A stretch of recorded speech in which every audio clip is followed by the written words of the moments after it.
ինչ պիտի աներ որևէ adekvat ղեկավար, եթե գիտեր, որ պատերազմ է լինելու, կամ պիտի հնարավոր ամեն ինչ աներ դա կանխելու համար, կամ պիտի, եթե չի ցանկանում կանխել կամ չի փորձում կանխել, պիտի ամեն ինչ անի, որպեսզի այդ պատերազմում հաղթենք, դե կամ առնվազն չջախջախվենք։ Ինչ արեց Նիկոլ Փաշինյանը։ Նա փորձեց կանխել դա, ոչ, բոլորովին անգամ չփորձեց։ Սեղանին կար կարգավորման ինչ-որ պլան,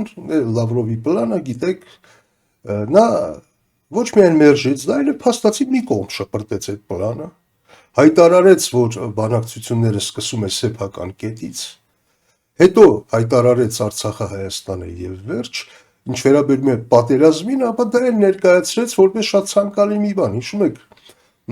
նոր պատերազմ, նոր տարածքներ թեզը։ Իհարկե դա իր խոսքը չէր, պաշտպանության նախարարի խոսքն էր, բայց հաջորդ օրը հենց ինքն էլ հայտարարեց, որ եթե պաշտպանության նախարարը ուրիշ բան ասեր, ինքը նրան աշխատանքից կազատեր։